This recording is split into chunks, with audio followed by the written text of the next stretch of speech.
বন্ধুগণ, আজ যদিও আমাদের কাছে দুঃখের বিষয়, আমাদের পার্টির প্রতিষ্ঠাতা, জনসংঘের সংস্থাপক, স্বাধীন ভারতের প্রথম রাজনৈতিক শহীদ ডক্টর শ্যামাপ্রসাদ মুখার্জির বলিদান দিবস।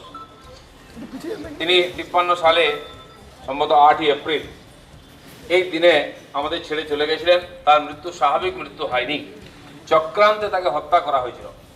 তার যে বিচারধারা, দেশকে নবনির্মাণের জন্য যে চেষ্টা, রাজনৈতিক শক্তি হিসাবে কংগ্রেস তথা অন্যান্য পার্টিকে চ্যালেঞ্জ করছিল, তার থেকে তাদের মুক্তি পাওয়ার একটাই রাস্তা ছিল তার মুখ বন্ধ করে দেওয়া, আর চিরদিনের জন্য তার মুখকে বন্ধ করে দেওয়া হয়েছে। কিন্তু তার যে বলিদান সেটা অসফল হয়নি। তার যে বিচারধারা, তার যে রক্ত ঘাম ঝরানো, সেটা সফল হয়েছে। তার যারা অনুযায়ী ছিলেন যুবকরা অক্লান্ত পরিশ্রম করে ডক্টর শ্যামাপ্রসাদ মুখার্জির স্বপ্নকে আজকে প্রায় সফল করেছেন। তার মধ্যে অটল বিহারী বাজপেয়ী থেকে বলরাজ মাধব, আমাদের প্রদেশের অনেক পুরনো নেতা ছিলেন যারা আজকে স্বর্গবাসী হয়ে গেছেন। তাদের প্রয়াসের ফলে আজকে সারা বিশ্বে সবচেয়ে বড় রাজনৈতিক দল হিসেবে বিজেপি দাঁড়িয়েছে। কেন্দ্র সরকারের নিজস্ব বহুমত নিয়ে আমাদের সরকার হয়েছে। তিনি পশ্চিমবঙ্গকে জন্ম দিয়েছিলেন। আজকে যে পশ্চিমবঙ্গ, তার যদি জনক বলা হয় সেটা হচ্ছে ডক্টর শ্যামাপ্রসাদ মুখার্জি। তৎকালীন সাম্প্রদায়িক হিংসা থেকে বাংলাকে উনি বাঁচিয়েছিলেন বিভাজন করে। আজকে আমাদের সামনে চ্যালেঞ্জ, রাজনৈতিক হিংসা থেকে বাংলাকে মুক্ত করতে হবে। আর এই রাজনৈতিক হিংসায় গত কয়েক বছরে প্রায় 104 জন কার্যকর্তা আমাদের বলিদান দিয়েছেন। শ্যামাপ্রসাদ যে বলিদান শুরু করেছিলেন, সে বলিদান অব্যাহত আছে। এখনো হাজার হাজার কর্মী সারা দেশে নিজের রক্তে মাটিকে পবিত্র করেছেন। তাই ভারতবর্ষ আগে এগিয়ে চলেছে। সেই রক্তের উপরে দাঁড়িয়ে আমরা লড়াই করছি। তাদের সাধনার দ্বারা প্রভাবিত হয়ে আজকে লক্ষ লক্ষ কার্যকর্তা পরিশ্রম করছেন। তাদের মধ্যে কেউ নরেন্দ্র মোদী, তাদের মধ্যে কেউ অমিত শাহ, এছাড়াও লক্ষ লক্ষ কর্মীর প্রয়াসের ফলে ভারতের জাগরণ হচ্ছে। তিনি কেন্দ্রীয় শিল্পমন্ত্রী ছিলেন। তার আগে পশ্চিমবঙ্গ এখানে রাজ্য মন্ত্রিসভায় মন্ত্রী ছিলেন। তিনি রাজ্য মন্ত্রিসভা থেকে পদত্যাগ করেছেন, কেন্দ্রের মন্ত্রিসভা থেকে পদত্যাগ করেছেন। আর এটা কোনো রাজনৈতিক লাভের জন্য নয়, লেনদেনের দেনা পাওয়ানোর জন্য নয়, দেশের অস্তিত্ব তথা হিন্দু বাঙালি উদ্বাস্তুদের সম্মানের জন্য, সুরক্ষার জন্য তিনি পদত্যাগ করেছেন। মতবাদের জন্য পশ্চিমবঙ্গের মন্ত্রিসভা থেকে পদত্যাগ করেছিলেন। কারণ বিস্তীর্ণ দক্ষিণ বাংলায় যে সারা পশ্চিমবঙ্গব্যাপী যে দুর্ভিক্ষ হয়েছিল, এবং সেই দুর্ভিক্ষের সময় মানুষকে খেতে না দিয়ে ব্রিটিশ যে অত্যাচার করেছিল, গুলি চালিয়েছিল, তার প্রতিবাদে উনি পদত্যাগ করেছিলেন। আর তার সেই যে তার পদত্যাগ, তার যে পরিশ্রম, তার সহমর্মিতা, তার ফল দিয়েছিল মানুষ। 1951 সালে প্রথম নির্বাচনেতে পশ্চিমবাংলায় আমরা 9টা অ্যাসেম্বলি আর 2টো পার্লামেন্টারি সিট জিতেছিলাম। আর যেই এলাকায়, মেদিনীপুর এলাকায় সবচেয়ে বেশি দুর্ভিক্ষের ভয়াবহতা ছিল, সেখানে তিনি গিয়েছিলেন, সেবা করেছিলেন লোকের। মানুষ কিন্তু ভোলেনি ওনাকে। মেদিনীপুর 6টা এমএলএ, একটা এমপি দিয়েছিল। পরবর্তীকালে বিভিন্ন রাজনৈতিক ডামাডোল, দেশ ভাগ, কমিউনিস্টদের বিশ্বাসঘাতকতা, কংগ্রেসের চালাকি, তার ফলে জনসংঘ হয়তো সেইভাবে দাঁড়াতে পারেনি। এবং শৈশব অবস্থা তার যে পিতৃপুরুষ শ্যামাপ্রসাদ চলে যান ছেড়ে, তাই পার্টি ছোট থেকে গেছিল, পশ্চিমবাংলাতেও বাড়তে পারেনি। কিন্তু তার দেখানো পথে হাজার হাজার যুবক পরিশ্রম করেছেন।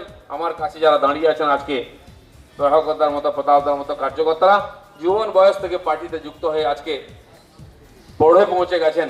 কিন্তু তাদের সে পরিশ্রম, লড়াই নিরন্তর চলেছে। তাদের দেখে আপনাদের মতো এরকম হাজার হাজার যুবক আজকে বিজেপি ঝান্ডার তলায় দাঁড়িয়েছেন। তার ফলে সারা দেশে পরিবর্তন হচ্ছে। তিনি শিল্পমন্ত্রী হিসেবে ভারতবর্ষকে প্রথম যে লড়াই, যে প্রথম সরকার হয়েছিল পণ্ডিত নেহরুর, বিনা নির্বাচনের সরকার, বিভিন্ন পার্টির প্রতিনিধিরা ছিলেন। ডক্টর শ্যামাপ্রসাদ হিন্দু মহাসভার প্রতিনিধিরা সেখানে অংশগ্রহণ করেছিলেন শিল্পমন্ত্রী হিসাবে।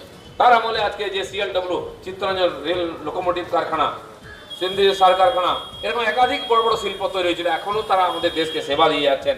তার দূরদর্শিতা, তার পরিশ্রমের ফলে দেশের শিল্পায়ন শুরু হয়েছিল। আত্মনির্ভর ভারতের তখন থেকে কল্পনা ছিল তার। দেশ স্বাধীন হয়ে গেছে, স্বাভিমানী, সুরক্ষিত, আত্মনির্ভর করতে হবে। সেই সাধনা তিনি শুরু করেছিলেন। আজকে নরেন্দ্র মোদী আত্মনির্ভর ভারতের স্লোগান দিয়ে সেটাকে মনে করে দিয়ে সেই কাজ সম্পন্ন করার দিকে এগিয়ে যাচ্ছেন। তাতে আমরা সবাই সম্মিলিত হয়েছি। সেই শিল্পমন্ত্রীর কাজ, তিনি যখন দেশ ভাগ হলো, বাংলাদেশ থেকে উদ্বাস্তু হিন্দু বাঙালি পশুর মতো অত্যাচারিত হয়ে, বিতাড়িত হয়ে চলে আসে এখানে, তাদের দেখার কেউ ছিল না। যারা বলেছিলেন নেহরুর মতো লোকেরা, চিন্তা করবেন না, আমরা আছি, কিন্তু যখন তারা ডাক দিলেন কেউ সাড়া দেয়নি। তাই তাদের সেবা করার জন্য কেন্দ্রীয় মন্ত্রিসভা থেকে তিনি পদত্যাগ করে চলে আসে মানুষকে এখানে সেবা করেছিলেন। সে ছবি দেখবেন আপনারা, হাওড়া স্টেশনে নামছেন ট্রেন থেকে, হাজার হাজার লোক তাকে স্বাগত করতে গেছে। সেই শ্যামাপ্রসাদ তাকে অকালে চলে যেতে হয়েছে, কিন্তু তার যে কাজ সেটা বন্ধ হয়নি। সেটাকে আমরা ঘাড়ে নিয়ে, তার ঝান্ডাকে কাঁধে নিয়ে আমরা এগিয়ে চলেছি। তার যে ভিত্তিপ্রস্তর স্থাপন করেছিলেন শিল্পের, তাকে এগিয়ে নিয়ে চলেছি। কিন্তু এই কমিউনিস্টরা, আজকে টিএমসির লোকেরা সেই শিল্পকে বিক্রি করে বন্ধ করে নিজের রাজনীতি চমকেছে, বাঙালিকে আজকে পরিযায়ী শ্রমিকে পরিণত করেছে। সারা দেশ থেকে মানুষ এখানে চাকরি বাকরি করতে, ব্যবসা করতে আসতো, আজকে পশ্চিমবাংলার ছেলেরা বেকার হয়ে গিয়ে বাংলা ছেড়ে অন্যান্য দেশে বিজেপি শাসিত রাজ্যে গিয়ে পরিযায়ী শ্রমিকের কাজ করছে, আনস্কিল লেবার হিসাবে কাজ করছে। আজকে যখন এই লকডাউন হয়েছে করোনার জন্য, লক্ষ লক্ষ শ্রমিক হাহাকার করছে, তাদেরকে বাড়ি ফেরার সুযোগ দিচ্ছে না এই সরকার। কতজন শ্রমিক ফিরে এসছে এই সরকারও জানে না, কোনো লিস্টও নাই। তাই সারা ভারতবর্ষের সমস্ত রাজ্য যখন তালিকা পাঠিয়েছে কেন্দ্রকে, এই যে আর আত্মনির্ভর ভারতের শ্রমিকদের জন্য 50,000 কোটি টাকা যে প্যাকেজ মাননীয় প্রধানমন্ত্রী ঘোষণা করেছেন, তার থেকে পশ্চিমবাংলার শ্রমিকরা বঞ্চিত হয়ে যাচ্ছেন। এর জন্য দায়ী সম্পূর্ণভাবে টিএমসি সরকার। এখানকার শ্রমিকদের জন্য তারা কিছু করেনি। বলছে 1000 টাকা করে দেবে, সেটাও বন্ধ হয়ে গেছে। কতজন পেয়েছে কেউ জানে না, কোনো তালিকা নেই। খালি লোককে বিভ্রান্ত করা হচ্ছে, মানুষকে প্রতারিত করা হচ্ছে, মানুষ হাহাকার করছে। তারা পেটের জন্য বাইরে গেছিল, কাজ করতে বাধ্য হয়েছে, ফিরে আসতে পরিজনের সঙ্গে দেখা করার জন্য আপনারা চাকরি দিতে পারেননি, খেতে দিতে পারেননি। তাদের নামের লিস্টটাই যে কেন্দ্র সরকারকে পাঠাতেন, তাহলে হয়তো তারা আজকে সুযোগ পেত, চাকরি পেত, কিছু সহায়তা পেত। তারা পাবে না, এদেরকে বঞ্চিত করছেন সব দিক দিয়ে। ঠিক সেরকম কৃষকদের জন্য কেন্দ্র সরকার প্রধানমন্ত্রী কিষাণ সম্মান নিধি যে ঘোষণা করেছে, বছরে 6,000 টাকা, এবং এই করোনা ভাইরাসের আক্রমণের পরে যে বন্ধ হয়ে গেছে ক্ষতি, তার জন্য 2,000 টাকা। এবছর 8,000 টাকা পেতেন প্রত্যেকটি গরিব কৃষক পরিবার, সেটা পাচ্ছেন না, কারণ এই রাজ্য সরকার কোনো কৃষকের তালিকা পাঠায়নি কেন্দ্রে। তাই তারা বঞ্চিত হয়েছেন। তারা কৃষকদের বঞ্চিত করছেন, তারা শ্রমিকদের বঞ্চিত করছেন। এমনকি চিকিৎসা প্রার্থী যারা, এখানে চিকিৎসার ব্যবস্থা নেই, বিল্ডিং আছে হসপিটালে, নার্স নেই, ডাক্তার নেই, বেড নেই, ওষুধ নেই। দক্ষিণ ভারতে, পশ্চিম ভারতে চিকিৎসার জন্য যাচ্ছি, সেখানে লোক আটকে গেছে, তার জন্য ট্রেনও চালাচ্ছেন না। মানুষকে সব দিক দিয়ে বঞ্চিত, প্রতারিত করছে সরকার। তাই সরকারের পরিবর্তন করে আমরা বাংলা, সোনার বাংলা তৈরি করব। যারা এই মানুষকে বেকার করে, অসুস্থ করে রেখেছে। আজকেও 3 মাস হয়ে গেছে করোনার আক্রমণ, একটা অল পার্টি মিটিং হয়নি। আগামীকাল মিটিং ডেকেছেন মুখ্যমন্ত্রী, আমি জানি না কেন ডেকেছেন।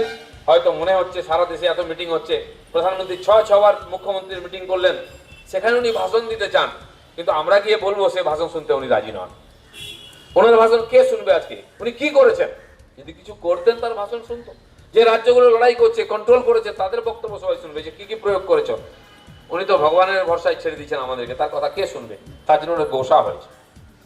তাই শ্যামাপ্রসাদকে স্মরণ করতে গিয়ে আজকে আমাদের কল্পনা করতে হবে, তার যে কল্পনা ছিল জম্মু কাশ্মীর, যেখানে উনি বলিদান দিয়েছেন ভারতে বিলীন করার জন্য। আমরা স্লোগান দিতাম, যা হুয়ে বলিদান মুখার্জি ও কাশ্মীর হামারা হ্যায়। আমাদের ছিল না এতদিন, কিন্তু ডক্টর শ্যামাপ্রসাদ মুখার্জির এই স্বপ্নকে সফল করার জন্য মানুষ 303টা সিট দিয়ে কেন্দ্রে মোদী সরকারকে দ্বিতীয়বার বানিয়েছে।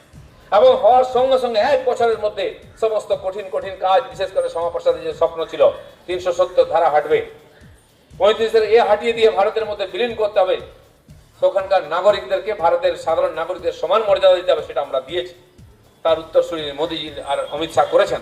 সঙ্গে সঙ্গে দেশ ভাগের পরে যে লক্ষ লক্ষ মানুষ, লক্ষ লক্ষ পরিবার সর্বশান্ত হয়ে, উদ্বাস্তু হয়ে ভারতবর্ষে এসেছিলেন, শরণার্থী হয়ে আছেন, তাদেরকে এই দেশের সম্মানীয় নাগরিকত্ব দেওয়ার তার কল্পনা ছিল, সেটাও 1 বছরের মধ্যে আমরা করেছি।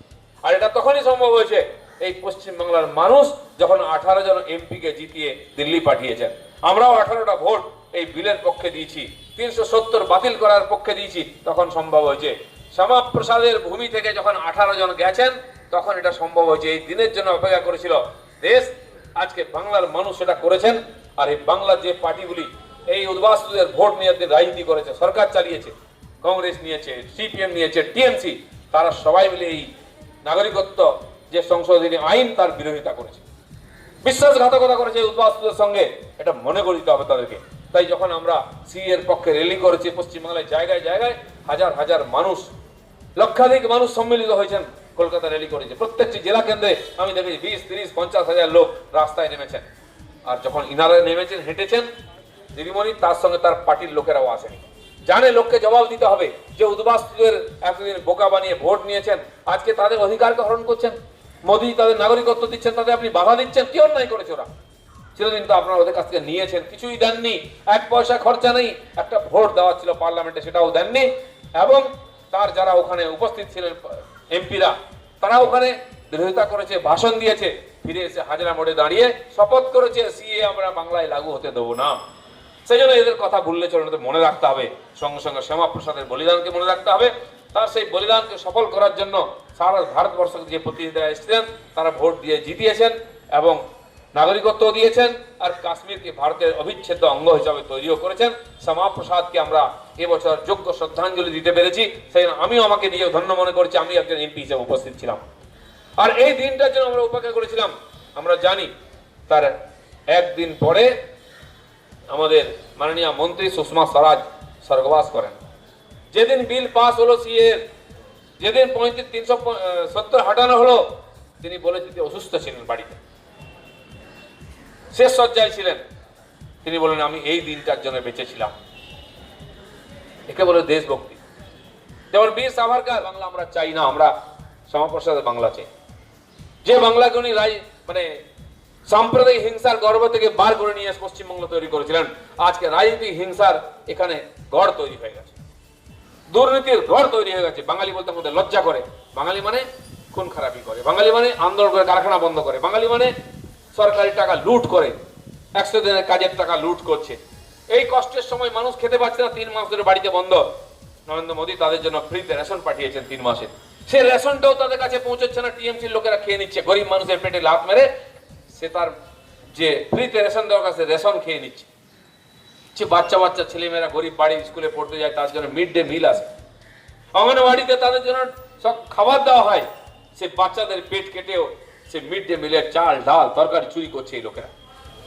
কত নৃশংস, কত জানোয়ার হলে এটা সম্ভব? আর আমাদের কর্মীদেরকে দিনে রাত্রে নিপীড়ন করা হচ্ছে, খুন করা হচ্ছে, একটা এফআইআর নেয় না। আর দেখুন সেদিন আমাদের মেদিনীপুরের দাঁতনে একটি যুবক ছেলে, সে বাইরে চাকরি করত, এই উপলক্ষে বাড়ি এসেছে।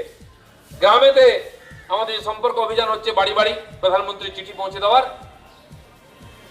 সে গেছিল বাড়ি বাড়ি চিঠি। তার বাবা পুরনো কর্মী, তাকে অত্যাচার করা হয়েছে, তাদের উপরে আক্রমণ করা হয়েছে হাতিয়ার নিয়ে। তার মাথায় 3টে কোপ লেগেছে তলোয়ারে।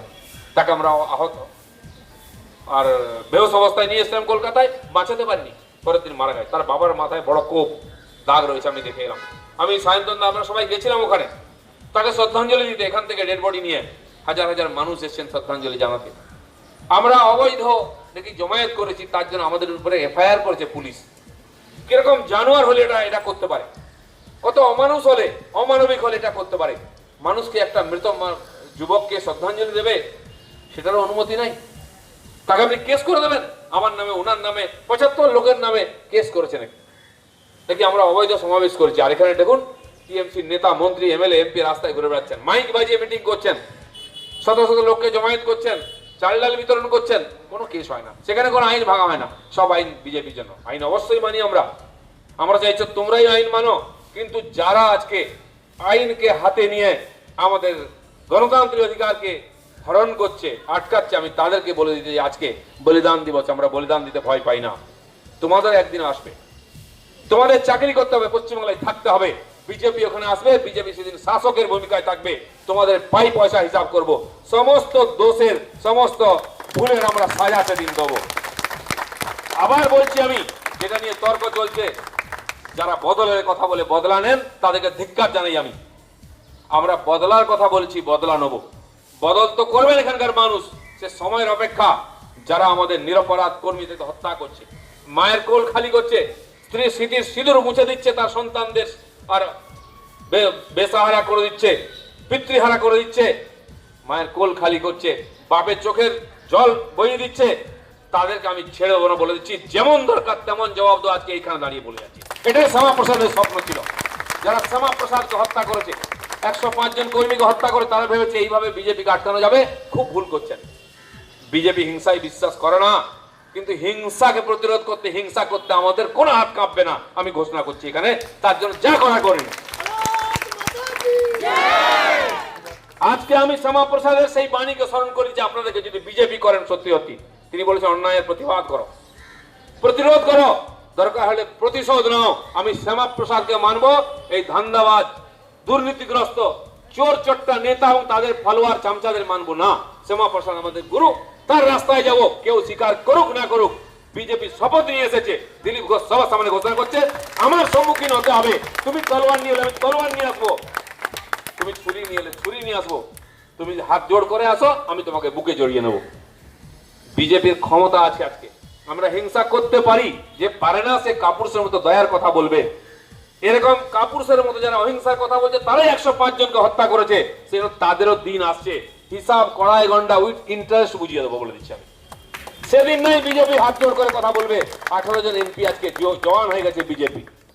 সেই বিজেপির তরফ থেকে আমি বলে দিচ্ছি, যদি সুস্থ থাকতে চাও আমাদের সুস্থ থাকতে যাও, যদি শান্তি চাও আমাদের শান্তিতে থাকতে চাও দাও, যদি গণতন্ত্র চাও আমাদের গণতান্ত্রিক অধিকারকে হরণ করো না। সে পুলিশ অফিসার হতে পারে, সরকারি কর্মচারী হতে পারে, বা কোনো পার্টির নেতা, মন্ত্রী, এমএলএ, ক্যাডার হতে পারে। সবার জন্য আমার এই বক্তব্য আছে, আমি বলে ক্ষান্ত থাকবো না। দরকার হলে মাঠে দাঁড়িয়ে যোগ্য জবাব দেবো, পাই পয়সা হিসাব দেবো। আর আজ থেকে আমরা এটা শপথ নিচ্ছি, কি নিচ্ছেন তো? আমরা শ্যামাপ্রসাদের দরকার হলে বলিদান দিতে পারি, দরকার হলে নিতেও পারি।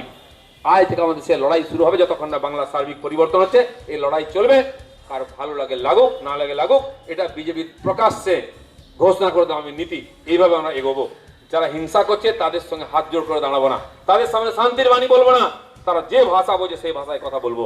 তবে শ্যামাপ্রসাদকে যোগ্য শ্রদ্ধাঞ্জলি দেওয়া হবে। তার মূর্তির সামনে দাঁড়িয়ে আমি সংকল্প করছি আজকে। ধন্যবাদ। ভারত মাতা কি জয়। আজকে আমার অপার আনন্দ হচ্ছে, এই দিনটার জন্য বেঁচেছিলাম। কবে দেশ অখণ্ড হবে, অবিচ্ছেদ্য হবে, তারপরে তিন দেহ ত্যাগ করেন, শেষ নিঃশ্বাস ত্যাগ করেন। আমরা জীবন দিয়ে, মন দিয়ে, শরীর দিয়ে দেশের জন্য কাজ করি, এটা তার প্রমাণ। রক্তের মধ্যে আমাদের দেশ আছে। আর যারা দেশের সম্পদকে লুট করেছে, দেশের অখণ্ডতাকে বিপদের মধ্যে ফেলে দিয়ে রাজনীতি করেছে, আজকে বাংলাদেশ থেকে রোহিঙ্গা আর অনুপ্রবেশকারীদের ভারত ও পশ্চিমবাংলায় ঢুকিয়ে ভোটার তৈরি করে সরকার থাকার চেষ্টা করছে। তাই দেশের 1000 কিলোমিটার সীমা পশ্চিমবাংলায় এখনো অসুরক্ষিত আছে, সেখানে কাঁটা তার লাগাতে দিচ্ছে না কেন্দ্র সরকারকে। সিপিএমও দেয়নি, টিএমসিও দেয়নি, এটা মনে রাখতে হবে। এই যে প্রায় 104 জন কার্যকর্তা আমাদের বলিদান দিয়েছেন শ্যামাপ্রসাদের পথকে অনুসরণ করে, সেটা ভুললে চলবে না। এই বাংলায় রাজনৈতিক পরিবর্তনের মাধ্যমে সার্বিক পরিবর্তন আমরা করব। এই বাংলাকে সোনার বাংলা করব। যে স্বপ্ন ডক্টর শ্যামাপ্রসাদ মুখার্জি দেখিয়েছিলেন, যে স্বপ্নকে সফল করার জন্য নিজেকে বলিদান দিয়েছেন কাশ্মীরে গিয়ে, তিনি বাংলায় নিজেকে প্রাণ দেননি। দেশের অখণ্ডতার জন্য তিনি বলি প্রদত্ত ছিলেন, তাই কাশ্মীরে গেছেন। আর যারা এখানে বসে বড় বড়কে তার সমালোচনা করে, তার পার্টির সমালোচনা করে, তার নীতি, তার আদর্শের সমালোচনা করে, তারা কোনোদিন বাটির বাইরে যায়নি, তারা কোনোদিন লাঠিগুলি খায়নি। তারা এই দেশ ভাগের ফলে উদ্ভূত যারা উদ্বাস্তু, তাদের ভোট নিয়ে সরকারে এসেছে, তাদের কিচ্ছু দেয়নি, উদ্বাস্তু করে রেখেছে। আমরা তাকে গর্বিত ভারতীয় করেছি, এটা মনে রাখতে হবে। আর প্রত্যেক উদ্বাস্তু আজকে এটা জানে যে নরেন্দ্র মোদী আর বিজেপি এটা করিয়েছে, তাই তারা আমাদের সঙ্গে আছেন, তাদের আশীর্বাদ আমরা পেয়েছি। তাই বন্ধুগণ, আজকে এই যে দিন, এই দিন শ্যামাপ্রসাদকে স্মরণ করার দরকার আছে। এটা ঐতিহাসিক দিন। এই বলিদান দিবসে আমরা তাকে দুটো উপহার দিয়েছি, কাশ্মীর আর নাগরিকত্ব আইন। উদ্বাস্তু যার জন্য তিনি এত পরিশ্রম করেছেন, চাকরি মন্ত্রিত্ব ছেড়ে দিয়েছেন, সেটাকে আমরা সফল করেছি। বাকি যা কাজ আছে সেটা করতে, বাংলার পরিবর্তন করে, বাংলার সার্বিক পরিবর্তন করতে হবে সব দিক দিয়ে। তার জন্য আরো বলিদান দিতে হবে, পরিশ্রম করতে হবে, লড়াই করতে হবে। আজকে যারা যুবক বাংলার, যারা বাধ্য হয়েছেন পেটের জন্য লক্ষ লক্ষ সংখ্যায় পশ্চিম ভারতে চলে যেতে চাকরি করতে, তাদেরকে আমি আহ্বান করব, শিক্ষিত অশিক্ষিত সবাই, আমরা কেমন বাংলা গড়তে চাই সেটা আমাদের হাতে নির্ভর করছে। শ্যামাপ্রসাদের বাংলা গড়তে চাই, রবীন্দ্রনাথ, বিবেকানন্দ, রামকৃষ্ণ, রামমোহন, নেতাজি সুভাষ, এদের বাংলা গড়তে চাই। তাই তাদের আদর্শে চলে দেশের জন্য নিজের জীবনের মূল্যবান সময় দিতে হবে। আমি আহ্বান করছি আমাদের বাংলার যুবকদেরকে, আসুন আমরা একটা বছর আমাদের এই বাংলার জন্য ব্যয় করি। 1 বছর জীবনের মূল্যবান সময় দিই, যে বাংলা যতক্ষণ রাজনৈতিক পরিবর্তন হচ্ছে আমরা অন্য কিছু চাইবো না। জীবনে চাওয়া পাওয়া থাকবে, সব লাগবে, কিন্তু বাংলা যদি না বাঁচে, আপনাকে যদি গুজরাটে, রাজস্থানে, মহারাষ্ট্রে গিয়ে লেবারের চাকরি করতে হয়, তাহলে বাংলার কি উন্নতি হবে? কেন লক্ষ লক্ষ যুবক আজকে বাংলা ছেড়ে চলে যাচ্ছে? সারা দেশ থেকে এখানে লোকে চাকরি করতে আসতো। এখানে যারা হিন্দি ভাষী বন্ধুরা আছেন, তাদের বাবা ঠাকুরদা এক সময় এখানে এসেছিলেন চাকরি বাকরি করতে। তারা ভেবেছিলেন যে পশ্চিমবঙ্গে কাজ করেছেন ওনারা, সম্মানের সঙ্গে আমরা গ্রহণ করেছি। আজকে তাদের পরিবারের 1-2 প্রজন্ম তারা ভাবছে আর বাংলায় জায়গা নেই, চলো দিল্লি, চলো মহারাষ্ট্র, গুজরাট, ওখানে চাকরি বাকরি আছে। তার সঙ্গে